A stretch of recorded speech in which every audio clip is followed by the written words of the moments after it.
Welcome to season 2 of The Practice Life. Yes, this is the premiere episode of season 2.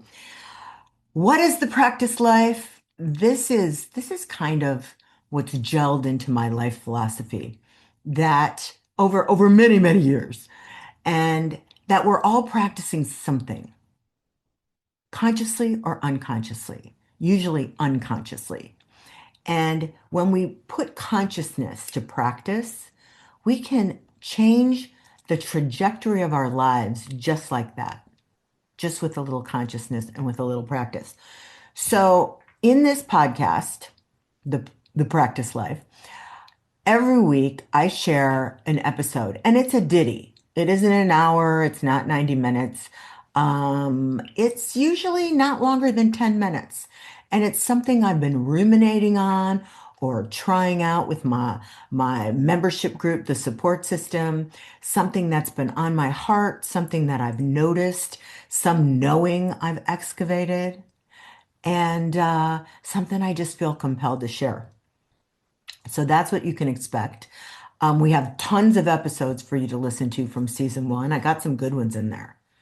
I think one of my favorites was Smoking Was My Breath Work, is the title of that one. Isn't that something? Isn't that something? You're going to want to go back and listen to that one and find out why I'm saying that. So here we are, season premiere, season 2 of The Practice Life. Here is the title of this episode: Stop, Drop, and Roll. Remember that from grade school? If you're of a certain age, it was how we learned to put ourselves out of to put the fire out if we set ourselves on fire. Turned out to be very handy advice, I'm sure.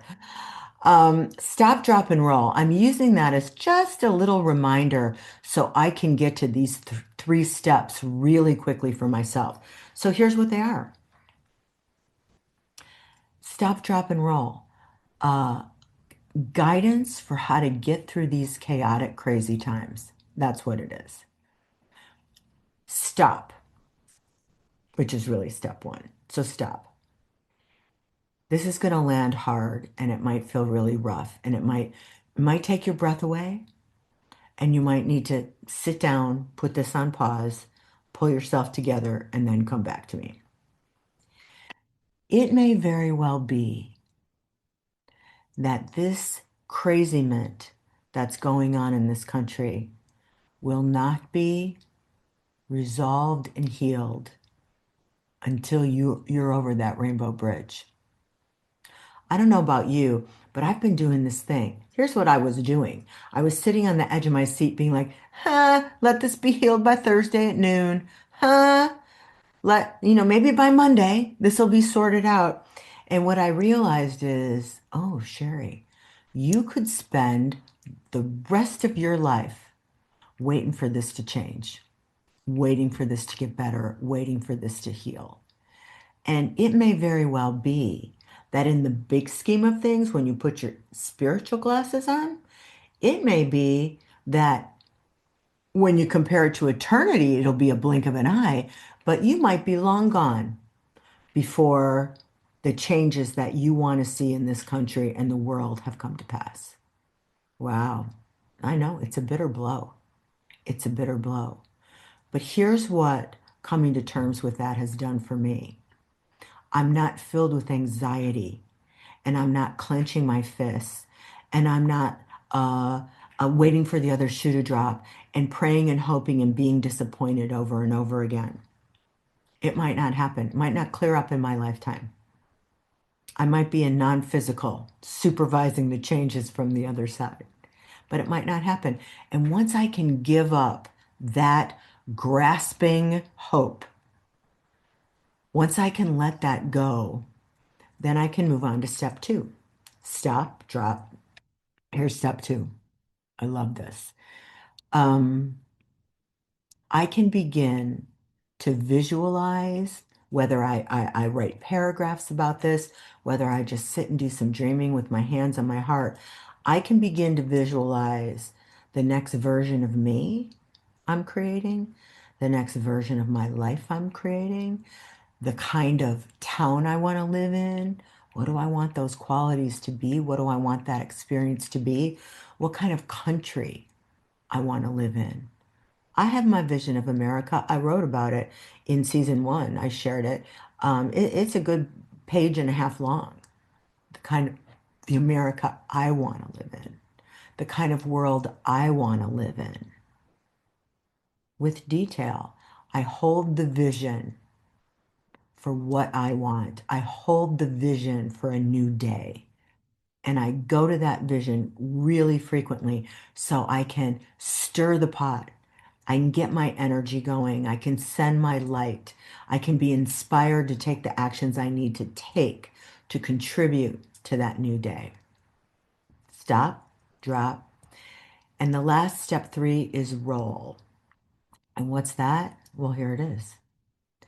Now my work is, it hasn't all changed yet externally.